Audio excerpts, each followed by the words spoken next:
Hello everybody, कैसे हैं आप लोग। आई होप आप सभी लोग अच्छे होंगे, सेफ होंगे और अच्छे से पढ़ाई भी कर रहे होंगे। This is Ruchika and welcome to my channel.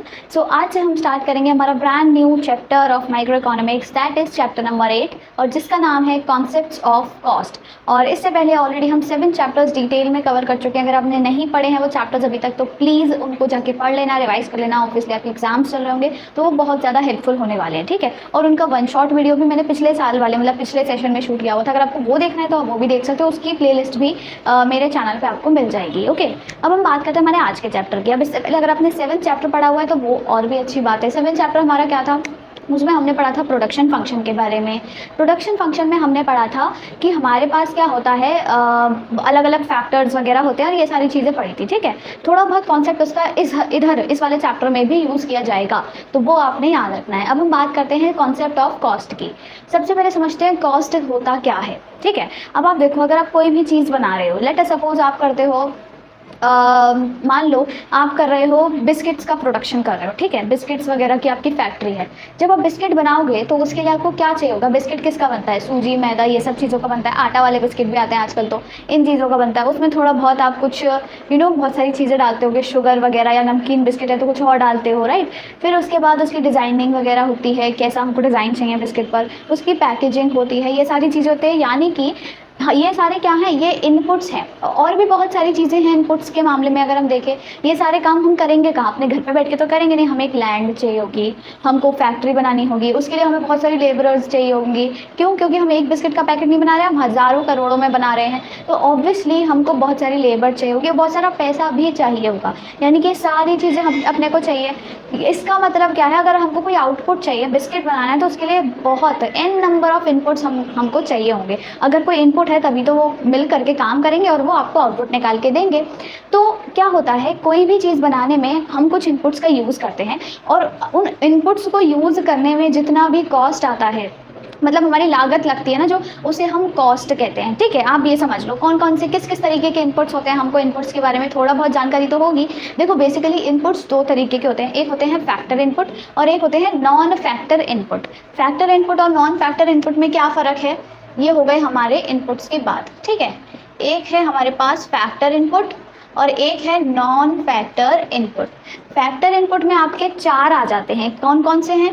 Land, labour, capital और एंटरप्रेन्योर, ठीक है। ये 4 आपके क्या हैं, फैक्टर इनपुट्स हैं। Land, labour, capital, entrepreneur. क्या क्या है? Land, labour, capital, entrepreneur. Non factor में आपका आ जाता है रॉ मटेरियल, ठीक है, raw material.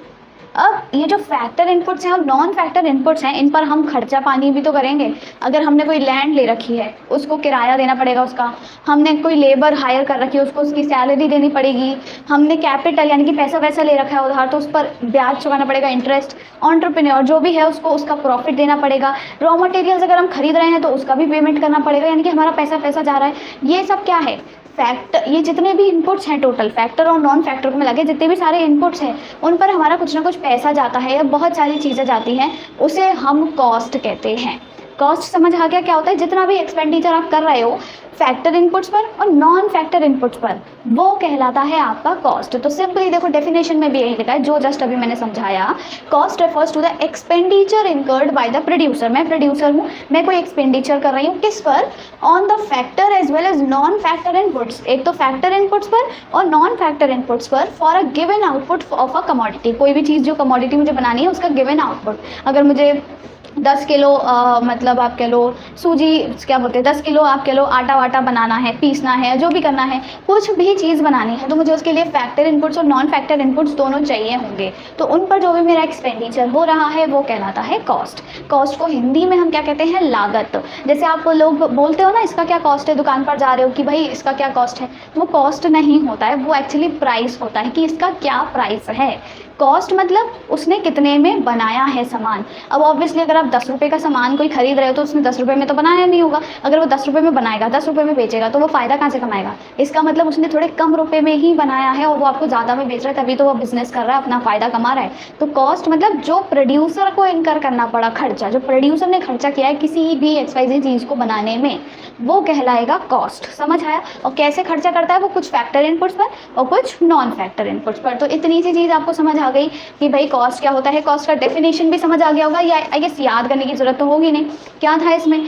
Expenditure incurred by the producer on the factor as well as non factor inputs for a given output of a commodity. ये होता है आपका कॉस्ट। अब कॉस्ट भी कई तरीके की होती है और हमको अलग अलग तरीके की कॉस्ट पढ़नी है इस पूरे चैप्टर में, ठीक है। तो बेसिक से हम शुरुआत करते हैं, मतलब जो ईजीएस्ट और सबसे पहले आता है वो होता है एक्सप्लिसिट कॉस्ट और एक इम्प्लिसिट कॉस्ट। यहाँ पे लिख लेते हैं, एक है हमारे पास एक्सप्लिसिट कॉस्ट और एक है हमारे पास इम्प्लिसिट कॉस्ट। अब ये एक्सप्लिसिट और इम्प्लिसिट कॉस्ट का मतलब क्या होता है? देखो, इम्प्लिसिट ये जो वर्ड है ना, इसका मतलब समझ लो। इम्प्लिसिट का मतलब ही होता है कोई चीज़ जो छुपी हुई है, जो हमें दिख नहीं रही है, something that is hidden. Okay, उसका मतलब होता है इम्प्लिसिट, अंदर है वो, इनसाइड। ओके, एक्सप्लिसिट मतलब एक्सटर्नल, बाहर, या फिर जो कोई चीज़ दिख रही है ऑलरेडी, मतलब रिवील हो चुकी है, समझ में आ रही है साफ साफ, ठीक है, वो एक्सप्लिसिट होता है। तो ये एक्सप्लिसिट कॉस्ट और इम्प्लिसिट कॉस्ट है, इनका मतलब क्या है? देखो, अगर मान लो आपको चीज़ बना रहे हो, आपने खोली है मिठाई की दुकान, ठीक है, मिठाई की दुकान खोली। अब हो सकता है आप क्या करो, अपने घर की दुकान, आपके पास ऑलरेडी एक लैंड है, पर आप क्या करो, उस पर दुकान ना बनाओ, आप क्या करो, कोई और दुकान किराए की ले लो, ठीक है, कोई और दुकान किराए की ले लो। यानी कि आप बाहर का इनपुट यूज़ कर रहे हो, बाहर की लैंड यूज़ कर रहे हो। आपके घर में ऑलरेडी एक लैंड पड़ी हुई है, या फिर एक रूम खाली है, एक बड़ा सा गोडाउन खाली है, या कुछ भी कह लो, वो यूज़ नहीं कर रहे हो, आपने अलग से दुकान किराए पे ले ली। और क्या करोगे, शुरुआत में मान लो आप सोच रहे हो कि ना मैं बाहर से लेबर हायर कर लेता हूँ, मैं अपने घर के लोगों को यूज़ नहीं कर रहा। आपके घर में ऑलरेडी बहुत लोग हैं जो ये काम करवा सकते हैं, पर आप बाहर से लेबर हायर कर रहे हो। यानी कि हम क्या कर रहे हैं, बाहर की चीज़ें, मार्केट से चीज़ें उठा रहे हैं, मार्केट से इनपुट यूज कर रहे हैं। उस पर जो हमारा पैसा बर्बाद होगा, पैसा बर्बाद मतलब उस पर जो हमारी लागत आएगी, कॉस्ट आएगी, खर्चा होगा, उसे हम कहेंगे explicit cost. Okay, implicit cost क्या हो जाएगी? Something that is hidden. मैंने बोला था। तो क्या होगा, आप बाहर की दुकान यूज ना करके अपने घर का गोडाउन यूज करो, कोई प्रॉब्लम ही नहीं है, पर फिर भी इसमें कॉस्ट ज़रूर आएगी। मान लो आपके घर में ऊपर का जो फ्लोर है वो खाली है, उस पर एक रूम बना हुआ है, अब आप वो यूज़ कर रहे हो, तो वहाँ भी ऐसा नहीं है कि कॉस्ट नहीं आएगी, कॉस्ट आएगी। क्यों आएगी? आप उस रूम को अपने लिए यूज़ ना करके आप किराए पर उठा सकते थे, आपको वहाँ से शायद 10,000 रुपये मिल जाते, और शायद वो ज़्यादा होते या नहीं भी होते, तो कॉस्ट तो मतलब आपकी गई ना। समझ आ रहा है? तो यानी कि इम्प्लिसिट कॉस्ट मतलब क्या, जो छुपी हुई है और आप क्या कर रहे हो, घर के अपने खुद के सेल्फ ओन्ड इनपुट्स यूज़ कर रहे हो, वो हो जाती है इम्प्लिसिट कॉस्ट। तो एक्सप्लिसिट कॉस्ट और इम्प्लिसिट कॉस्ट समझ आया। तो एक्सप्लिसिट कॉस्ट क्या है? सिंपल सी बात है, opportunity cost of using inputs from the market, ठीक है, inputs from the market। और यहाँ पे क्या हो जाएगा, इसका मतलब क्या हो जाएगा, opportunity cost of using self owned inputs. आपके खुद के जो इनपुट्स हैं, आपके जो ऊपर का कमरा था वो ही आपने यूज़ कर लिया, तो वो हो जाएगी आपकी इम्प्लिसिट कॉस्ट। अब नेक्स्ट पॉइंट क्या आता है हमारे पास, ये जो एक्सप्लिसिट कॉस्ट है, इसका जो मेजरमेंट किया जाता है वो किन टर्म्स में किया जाएगा? It is measured in terms of payments made to others for hiring या फिर बाइंग इनपुट्स। आप क्या कर रहे हो, अगर कोई सामान खरीद रहे हो, एक्सप्लिसिट का मतलब क्या था, अगर आप कोई चीज़ हायर कर रहे हो, परचेज कर रहे हो, जैसे आप बाहर की लेबर हायर कर रहे थे, आपने लैंड हायर कर ली थी, या फिर बाहर की लैंड ही खरीद ली थी, तो उस पर जो आपका एक्सपेंडिचर है, उसको जो आप पेमेंट कर रहे हो, लेबर को जो आप पेमेंट कर रहे हो वो इसमें आएगा। बाहर की लेबर को, आपने जो लैंड किराए पर ली थी बाहर से, उसको जो पेमेंट करोगे, किराया दोगे, वो आ जाएगा। लैंड अगर परचेज कर ली है, बाई कर ली है, तो उस पर भी जो आप पूरी मोटी रकम दोगे वो भी आपका एक्सप्लिसिट कॉस्ट में आएगा। यानी कि इसका जो मेजरमेंट है वो इन टर्म्स में किया जाता है। किस टर्म्स में? Payments made to others for hiring या फिर purchasing inputs from others. Okay, इसको किन टर्म्स में मेजर किया जाएगा? Measured in terms of the market value of self owned inputs. ठीक है, जैसे कि मान लो आपने क्या बोला मैंने अभी आपको कि आपने अपना घर का ऊपर के सेकंड फ्लोर का कमरा यूज़ कर लिया। अब अगर आप उसकी मार्केट वैल्यू देखो, मान लो अब अगर आप वो हिस्सा बेच रहे हो या फिर उसको किराए पर उठा रहे हो तो उसकी वैल्यू कितनी आ रही है, वो हम लूज़ कर रहे हैं। हम उसे अपने लिए यूज़ कर रहे हैं कमरे को, 10,000 रुपये हम गवा रहे हैं जो हमको शायद किराए में मिल सकते थे उस कमरे को किराए पर उठा के। तो यानी कि उस वो जो वैल्यू होगी वो जो होगी उसको हम ऐसे मेजर करते हैं, वो इम्प्लिसिट कॉस्ट में इंक्लूड होगी। जैसे कि अगर आप घर के लोग ही खुद ही काम कर रहे हो अपने बिजनेस में, यहीं अगर आप बाहर कहीं काम करते, मान लो आप अपने घर का बिजनेस छोड़ के बाहर काम करते तो आपको 40,000 रुपये मिलते, राइट। पर आप क्या कर रहे हो, 40,000 रुपये नहीं कमा रहे हो, आप घर के बिजनेस में ही इन्वॉल्व होते जा रहे हो और जितने भी लोग हैं घर में बड़े बड़े होते जा रहे हैं वो घर के बिजनेस में ही लगे जा रहे हैं। आप बाहर जाके अगर नौकरी करते हो 50,000 रुपये कमा लेते तो 50,000 जो आप लूज कर रहे हो वो आपका इम्प्लिसिट कॉस्ट में आएगा। तो एक्सप्लिसिट कॉस्ट और इम्प्लिसिट कॉस्ट समझ आ गया। एक्सप्लिसिट मतलब using inputs from the market, बाहर से एक्सटर्नल। एक्सप्लिसिट मतलब एक्सटर्नल, ये समझ लो। इम्प्लिसिट मतलब इनसाइड, जो घर के ही सेल्फ ओन्ड इनपुट्स यूज़ कर रहे हो। और अभी जो हम बाहर के इनपुट्स यूज़ कर रहे हैं तो इनको तो पेमेंट करना ही पड़ेगा ऑब्वियसली, ये तो हमारे घर के रिश्तेदार हैं नहीं जो फ्री में मान जाए, तो इनको हमको पेमेंट करना पड़ेगा। पर ये लोग क्या है, इनको हमें पेमेंट नहीं करना पड़ेगा, पर इनको हम अगर किसी और चीज़ में यूज़ करते हैं तो हमको कमाई होती जो हम अब लूज़ कर रहे हैं। तो इनका जो मेजरमेंट है वो उस टर्म्स में किया जाता है। एक पॉइंट आता है यहाँ पे अपॉर्चुनिटी कॉस्ट, मैंने देखो लिखा हुआ है। अपॉर्चुनिटी कॉस्ट का मतलब समझ लो। वैसे ये टॉपिक हम इस चैप्टर के थोड़ा सा एंड में जाके डिटेल में पढ़ने वाले हैं, पर अभी के लिए समझ लो अपॉर्चुनिटी कॉस्ट क्या होता है। लेट अस सपोज आपके पास दो अपॉर्चुनिटीज़ हैं, दो सिचुएशंस हैं। अब दोनों में से आप कोई एक अवेल करते हो तो आप दूसरी को लूज़ कर दोगे, खो दोगे। अब आप जिस दूसरी अपॉर्चुनिटी को, सिचुएशन को खो रहे हो ना, उसको खोने की जो आपकी कॉस्ट आपको बेयर करनी पड़ेगी वो कहलाती है अपॉर्चुनिटी कॉस्ट। जैसे कि मैं समझाती हूँ। लेट अस सपोज आपके पास क्या है, आपके एग्जाम्स आने लगे। आप क्या करते थे, पहले दिन में 6 घंटा खेलते थे, ठीक है। 6 घंटा आप क्या करते थे, गेम खेलते थे या फिर बाहर या जो भी खेलते थे, मतलब पढ़ते नहीं थे। 6 घंटा टीवी देखना, गेम्स खेलना, नाचना गाना, हैंग आउट करना, ये सब। और आप क्या करते थे, आप सिर्फ 4 घंटा पढ़ते थे। 4 घंटा आप क्या कर रहे थे, पढ़ रहे थे, राइट।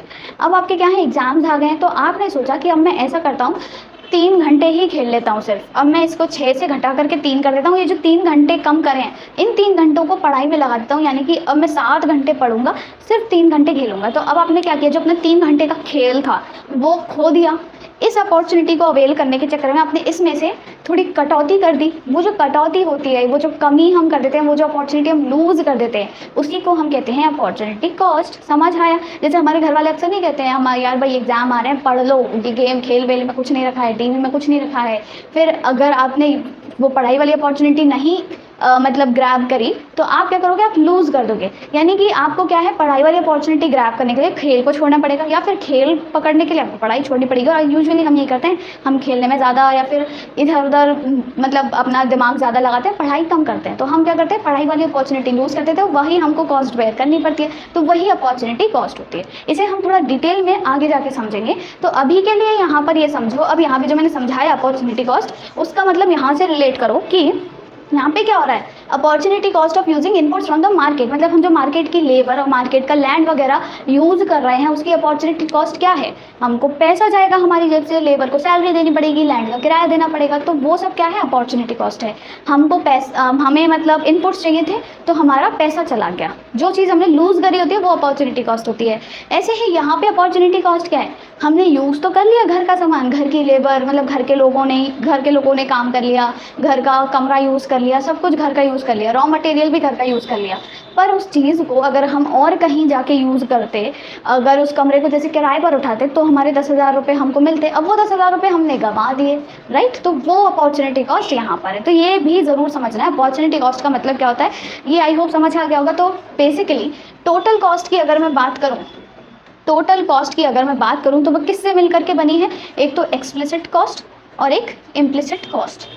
ये आपने सिंपल सी कहानी याद रखनी है, ठीक है। अब ये एक्सप्लिसिट कॉस्ट और इम्प्लिसिट कॉस्ट के अलावा भी हमारे पास क्या होती है, 2 तरीके की कॉस्ट और होती है, ठीक है। 2 तरीके की कॉस्ट क्या है, एक है सेलिंग कॉस्ट और एक है हमारे पास प्रोडक्शन कॉस्ट। इससे आपको ज़्यादा डिटेल में अभी नहीं पढ़ना है, शॉर्ट में समझा देती हूँ। सेलिंग कॉस्ट मतलब जो सामान को बेचने के प्रमोशन में जो हमारा पैसा जाता है, जैसे हम एडवर्टीजमेंट करते हैं, आपने कोई सामान बना आप उसका ऐड करोगे, उसकी मार्केटिंग वगैरह करोगे, उसमें तो कुछ पैसा खर्च होगा, कुछ एक्सपेंडिचर करोगे, तो वो जो एक्सपेंडिचर हो रहा है आपके प्रोडक्ट का सेल प्रमोट करने में, उसके प्रमोशन में जो आप मतलब खर्चा कर रहे हो वो हो जाएगा सेलिंग कॉस्ट। और प्रोडक्शन कॉस्ट क्या होता है, जो भी आपने कॉस्ट इनकर किया अपने सामान को बनाने में, जो भी टोटल कॉस्ट आया उसे हम कहते हैं प्रोडक्शन कॉस्ट। दोनों चीज़ें समझ आ गई। एक हम एग्जांपल कर लेते हैं, जैसे कि ये जो भी एक्सप्लिसिट और इम्प्लिसिट मैंने आपको समझाया, इसे मैं क्वेश्चन से समझा देती हूँ।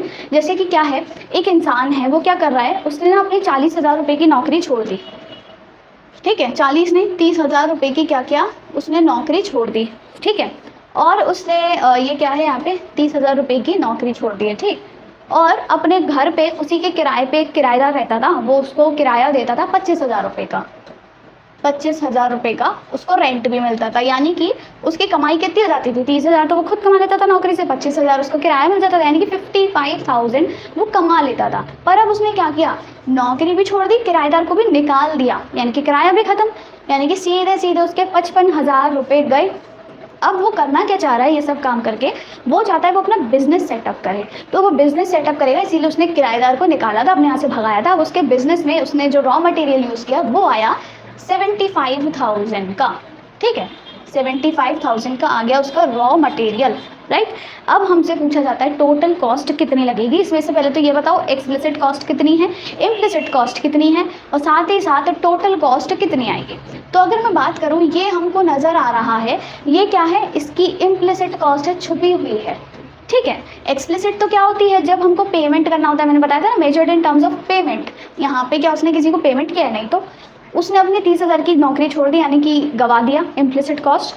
25,000 का किराया गवा दिया, ये भी इम्प्लिसिट कॉस्ट। जैसे मैंने बताया ना, हम किराए पर उठा सकते थे तो 25,000 रुपये मिलते, पर अब उसने निकाल दिया, तो ये दोनों हो गई आपकी इम्प्लिसिट कॉस्ट, ये हो गई एक्सप्लिसिट कॉस्ट। ये खरीद के लाया कहीं से, पेमेंट किया, जहाँ पर पेमेंट किया वो एक्सप्लिसिट कॉस्ट है, क्योंकि वो बाहर से यूज़ कर रहा है, तो रॉ मटेरियल वो लेकर के आया। तो टोटल कॉस्ट कितनी हो गई उसकी, 30,000 प्लस 25,000 प्लस 75,000, 75 और 25 100, और ये 130, यानी कि कितना हो गया, 1,130,000 या फिर 1,30,000। तो ये हो गई इसकी टोटल कॉस्ट। तो इस तरीके के बेसिक क्वेश्चंस वैसे नहीं आते हैं, पर आ भी सकते हैं, तो आपको कुछ एक कॉन्सेप्ट याद रखना है, समझ आ गया होगा क्या क्या चीज़ें हैं, कैसे आपको एक्सप्लिसिट कॉस्ट को रिलेट करना है और कैसे आपको इम्प्लिसिट कॉस्ट को लेकर के चलना है। ठीक है, अब यहाँ तक की कहानी खत्म। अब हम मूव करेंगे हमारे नेक्स्ट टॉपिक पर।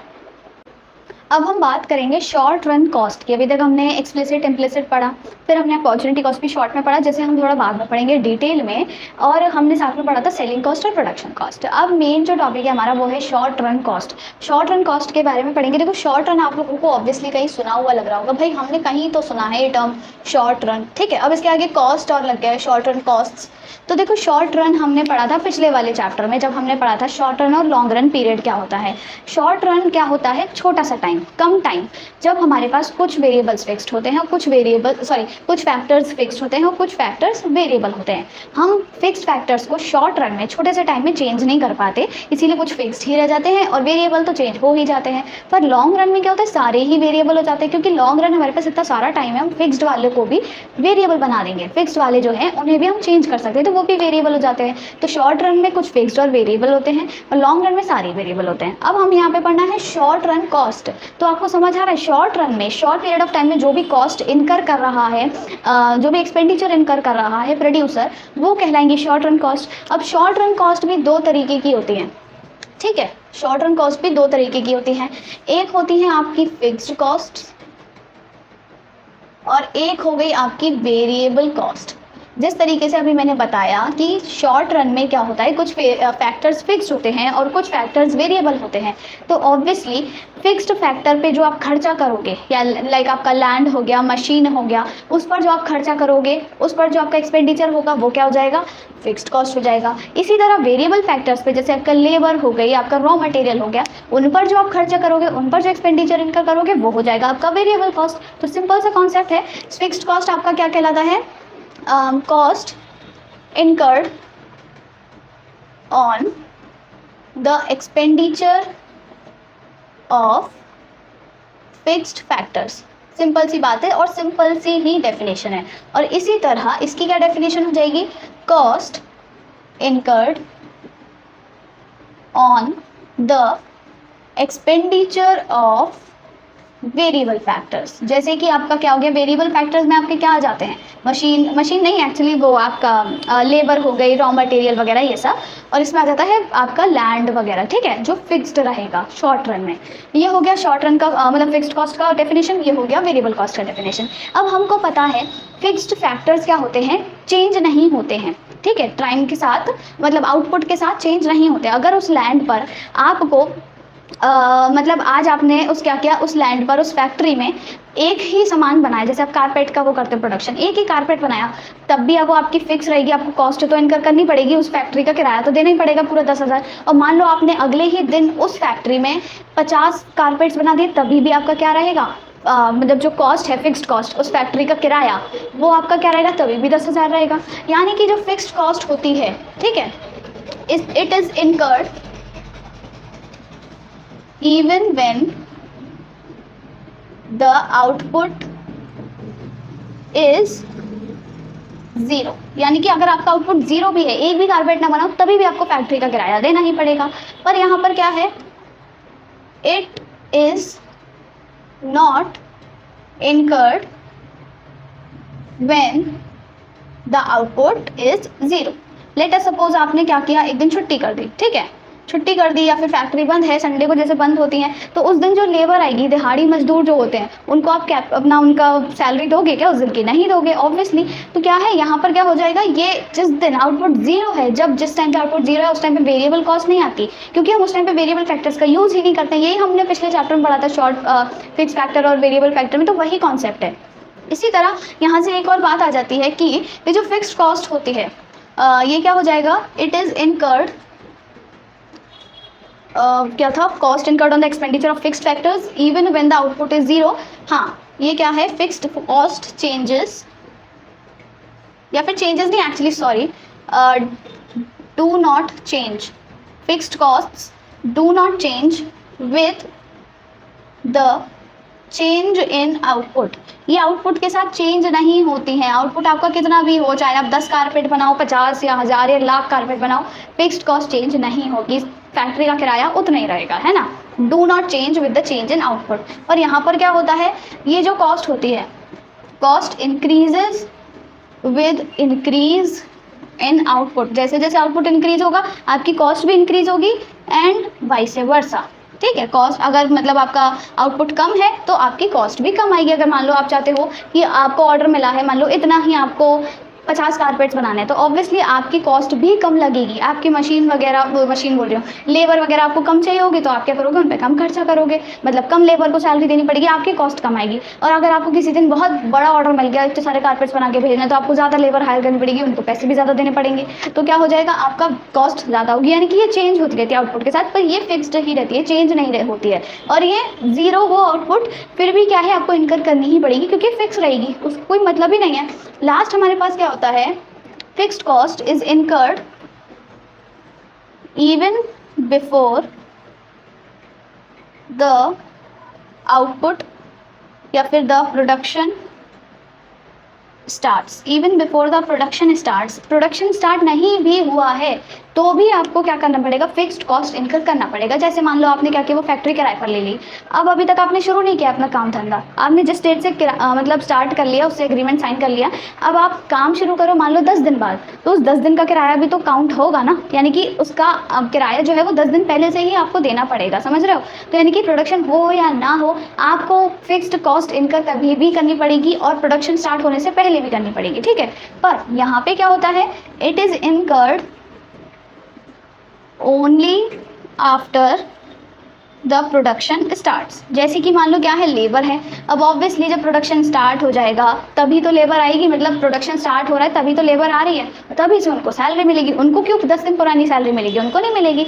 पर यहाँ पर आपको उसको फैक्ट्री का किराया ज़रूर देना पड़ेगा पूरा उन 10 दिनों का भी, भले आपने उसमें प्रोडक्शन नहीं किया हो, प्रोडक्शन स्टार्ट नहीं किया हो। तो ये चीज़ें आपने याद रखनी है, और ये हमारे बन जाते हैं points of difference between fixed cost and variable cost. तो इसका आप फटाफट से स्क्रीनशॉट भी ले लेना। फिक्स्ड कॉस्ट क्या होता है, वेरिएबल कॉस्ट क्या होता है, समझ आ गया। इसका जल्दी से आप एक बार स्क्रीनशॉट ले लो। मैं साइड हो गई हूँ, वीडियो पॉज करके स्क्रीनशॉट ले लेना। अब हम देखो बात करेंगे इनके ग्राफ्स की। फिक्स्ड कॉस्ट और वेरिएबल कॉस्ट हमने समझ लिया, अब इनके ग्राफ्स की भी बात करते हैं। इनके ग्राफ्स हमको कैसे समझने हैं, ठीक है। ग्राफ होते हैं, फिक्स्ड कॉस्ट का अलग ग्राफ है, वेरिएबल कॉस्ट का अलग ग्राफ है। और हमें तो ये भी पता है कि भाई टोटल कॉस्ट किससे मिलकर के बनती है, फिक्स्ड कॉस्ट से मिलकर के और वेरिएबल कॉस्ट से मिलकर के। ये चीज़ें आपने याद रखी हैं। सबसे पहली बात हम करते हैं यहाँ पे फिक्स्ड कॉस्ट की, ठीक है।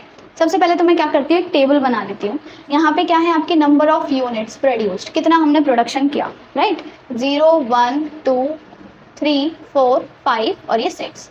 अब आपको पता है कि फिक्स्ड कॉस्ट आपकी कितनी रहेगी भाई। फिक्स्ड कॉस्ट मतलब फिक्स्ड, जो चीज़ सेम है, चेंज नहीं होगी, कांस्टेंट रहेगी। यानी कि फिक्स्ड कॉस्ट तो फिक्स रहेगी, सेम ही रहेगी, चाहे आप 0 यूनिट्स बनाओ चाहे आप 1 बनाओ। यही तो मैंने अभी बताया था, कितनी भी यूनिट्स बनाओ फिक्स तो आपको इनकर करनी पड़ेगी। यानी कि इसे हम मान लेते हैं 10, तो हमको 10 रुपये तो देने ही पड़ रहे हैं, चाहे हम 0 यूनिट्स बनाएं चाहे हम 6 यूनिट्स बनाएं, ठीक है। फिर आती है बात वेरिएबल कॉस्ट की। ऑब्वियसली वेरिएबल कॉस्ट वेरिएबल है तो वो क्या है, चेंज होती रहेगी। पर अभी जस्ट हमने पढ़ा कि अगर नंबर ऑफ यूनिट्स 0 हैं तो क्या होता है, क्या वेरिएबल कॉस्ट इनकर की जाती है। मतलब अगर आप एक दिन प्रोडक्शन नहीं कर रहे हो, संडे की छुट्टी है, तो आप फैक्ट्री का किराया तो दोगे। यानी कि आपने 10 रुपये फैक्ट्री का किराया तो दे दिया जिस दिन आपने कुछ भी प्रोड्यूस नहीं किया। पर क्या उस दिन आप वेरिएबल कॉस्ट इनकर करोगे, आप लेबर को पैसे दोगे क्या? ऑब्वियसली बिल्कुल नहीं देंगे भाई। क्यों देंगे, छुट्टी है आज तुम्हारी, तुम दिहाड़ी मजदूर हो, डेली के पैसे मिलते हैं। तो यहाँ पे कोई वेरिएबल कॉस्ट नहीं आएगी, याद रखना है, ठीक है। फिर यहाँ से हमारी कॉस्ट आगे आगे चलती जाएगी, 18 24 28 32 38, ठीक है। अब हमको निकालनी है टोटल कॉस्ट। टोटल कॉस्ट कैसे निकालते हैं, total cost is the sum of fixed cost and variable cost. ये याद रखना है हमेशा, fixed cost and variable cost, है ना। अब फिक्स्ड कॉस्ट और वेरिएबल कॉस्ट इन दोनों को ऐड करते जाओ। 10 + 0 10 + 0 10 10 + 10 20 18 + 10 28, फिर 34 38 42 48, ये हो गया हमारा टोटल कॉस्ट। अब हम बनाते हैं इनके ग्राफ्स। ग्राफ्स की अगर हम बात करें, सबसे पहले हमारे पास आता है फिक्स्ड कॉस्ट का ग्राफ। देखो यहाँ पे बना के दिखा देती हूँ शॉर्ट में। ये है आपकी नंबर ऑफ यूनिट्स, ठीक है, कितनी बना रहे हो, और यहाँ पर है आपका क्या बोलते हैं, फिक्स्ड कॉस्ट। तो फिक्स्ड कॉस्ट मतलब फिक्स्ड है, जो चेंज ही नहीं होगी। तो फिक्स्ड कॉस्ट का ग्राफ हमेशा ऐसे बनेगा, हॉरिजॉन्टल, यानी कि पैरेलल टू एक्स एक्सिस। और ये हमको क्या बता रहा है, मान लो यहाँ पे मैं बना रही हूँ एक यूनिट प्रोड्यूस करी, तो भी मेरी कॉस्ट इतनी आ रही है 10। और मान लो यहाँ पे मैंने करी 6 यूनिट्स प्रोड्यूस, तो भी मेरी कॉस्ट आ रही है 10। यही तो यहाँ पे हम बोल रहे हैं। तो फिक्स्ड कॉस्ट का ग्राफ तो फिक्स्ड रहेगा हमेशा, parallel to x axis, horizontal होगा। और वेरिएबल कॉस्ट का कैसा बनेगा, वेरिएबल कॉस्ट का भी मैं मेजर करके ढंग से बनवाऊंगी। पर यहाँ पे अभी समझ लो, वेरिएबल कॉस्ट कुछ इस तरीके से बनेगी आपकी, यहाँ पे इस तरीके का उसका ग्राफ बनेगा, ये आपने याद रखना है, ठीक है। अब हम अच्छे से समझते हैं कि भाई कैसे कैसे ग्राफ बनेंगे। यहाँ पे एक हम बड़ा सा ग्राफ बनाते हैं। ये हो गई हमारी वाई एक्सेस, यहाँ पे एक्स एक्सेस। सबसे पहले यहाँ पे ओरिजिन। अब हम यहाँ पे क्या लेंगे, 8 8 का डिफरेंस ले लेते हैं। यहाँ पे तो हो गई यूनिट 1 2 3 4 5 और ये 6, ठीक है। 4 3 2 1, और यहाँ पे हम लेंगे 8 8 का गैप ले लेते हैं। 8 16 24 और ये यहाँ पे 32 40 48, ठीक है। 50 कितना हो गया, 56 नहीं 56 नहीं, हाँ 56 हो गया, ये हो गया। अब यहाँ पे सबसे पहले हम फिक्स्ड कॉस्ट का ग्राफ बनाते हैं। फिक्स्ड कॉस्ट कैसे बन जाएगा, देखो 10 10 10 रहेगा, तो यहाँ पे 10 समथिंग इधर आएगा कहीं, तो फिक्स्ड कॉस्ट का ग्राफ हमारा बन गया कुछ इस तरीके का। ये हो गई हमारी फिक्स्ड कॉस्ट, ठीक है। इसी तरीके से मैंने बनवाया था। अब हमारे पास आता है वेरिएबल कॉस्ट। 0 पे तो देखो 0 है, तो यानी कि ये यहाँ आ जाएगा। फिर आता है 1 पे 10। 1 पे 10 मतलब इधर ही आएगा 1 पे 10, तो ऑब्वियसली क्योंकि हमने 10 वाला फिक्स्ड कॉस्ट का बनाया तो 1 पे 10 यहाँ आ गया। फिर हमने बनाया 2 पर 18। 2 पर 18 मतलब 16 से थोड़ा सा ऊपर, ठीक। फिर हमने बनाया इसको 3 पर 24। 3 पर 24 मतलब यहाँ आ जाएगा। फिर हमारा हो गया 4 पर 28। 4 पे 28 मतलब इन दोनों के बीच में आ जाएगा, 32 और 24 के बीच में। फिर हमारे पास आता है 5 पर 32। 5 पर 32 मतलब यहाँ आ जाएगा। और फिर आता है 6 पर 38। 6 पर 38 मतलब ऊपर की तरफ जाएगा। ये हो गया 40 से थोड़ा सा नीचे यहाँ, ठीक है, कुछ इस तरीके से यहाँ। अब देखो इनको ज्वाइन करेंगे तो हालांकि इतना ज़्यादा परफेक्ट शेप नहीं आएगा इसके जैसा, पर हम कुछ इस तरीके से बना लेते हैं यहाँ। ये देखो ऐसे ही जाएगा, यहाँ पर ऐसे करके जाएगा, ठीक है। ये हो गया हमारा वेरिएबल कॉस्ट। अब हमें बनाना है टोटल कॉस्ट। तो टोटल कॉस्ट क्या होता है, फिक्स्ड कॉस्ट और वेरिएबल कॉस्ट, इन दोनों को हमने ऐड किया तो ये आया है। यहाँ पे क्या आ जाएगा 0 पर 10, 0 पर 10 मतलब यहाँ, ठीक है। 1 पर 20, 1 पर 20 मतलब इन दोनों के बीच में, ठीक। फिर हो जाएगा 2 पर 28, 2 पर 28 मतलब इन दोनों के बीच में। फिर हो जाएगा 3 पर 34 मतलब यहाँ, इधर कहीं आ जाएगा थोड़ा सा यहाँ। फिर होता है 4 पर 38, 4 पर 38 मतलब इन दोनों के बीच में यहाँ पर, ठीक है। फिर हो जाएगा 5 पर 42, इसे आप साथ साथ में ज़रूर बनाते चलना वरना आपकी प्रैक्टिस नहीं होगी अच्छे से। 6 पर 48 लास्ट हमारा यहाँ इधर आ जाएगा ये वाला पॉइंट, ठीक है। अब हम देखो इसको बनाते हैं तो कैसा बनती आ रहा है, ये जा रहा टेढ़ा ही जा रहा है। ये हमारा देखो कुछ इस तरीके से जा रहा है टोटल कॉस्ट का ग्राफ।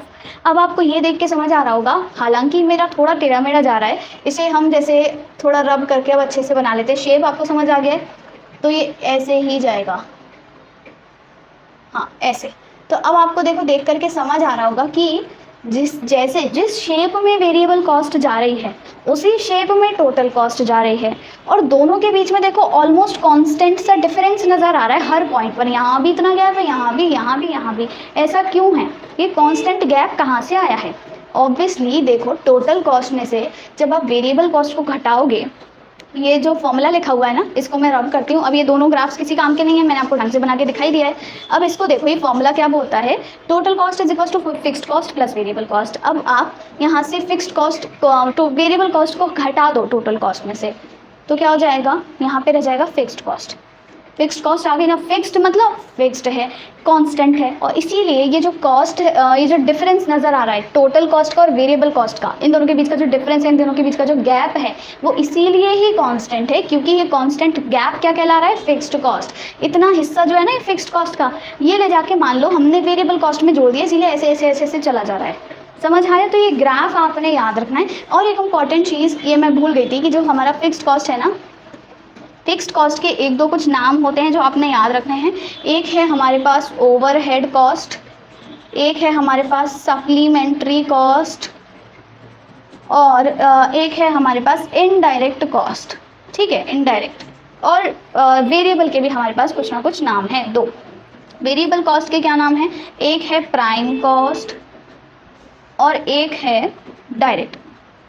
फिक्स्ड है इनडायरेक्ट, ये है डायरेक्ट। तो ये आपने याद रखना है, इस तरीके से ये चीज़ें वर्क करती हैं, ये ऐसा ऐसा होता है। और क्यों होता है ये भी हम समझ लेते हैं। यहाँ पर देखो सिंपल सी बात है, क्या है, फिक्स्ड कॉस्ट ऐसे ऐसे ऐड होती गई है टोटल कॉस्ट उसमें, वेरिएबल कॉस्ट में, टोटल वेरिएबल कॉस्ट में। तो क्या है, इतना इतना हिस्सा ऐड होता गया है टोटल कॉस्ट। इतनी सी कहानी आपको याद रखनी है। और इसी के साथ हमारा आज का टॉपिक ख़त्म होता है। और यस, इसके बाद हम नेक्स्ट वीडियो में पढ़ेंगे, टोटल कॉस्ट तो पढ़ लिया, अब नेक्स्ट वीडियो में पढ़ेंगे एवरेज कॉस्ट और मार्जिनल कॉस्ट क्या होते हैं, फिर टीसी, एसी और एमसी तीनों का रिलेशन वगैरह देखेंगे, ये सारी चीज़ें हम पढ़ेंगे। So yes, that's all for this video. I hope आपको वीडियो अच्छा लगा होगा, तो please do give it a like and do not forget to subscribe to my channel. Thank you.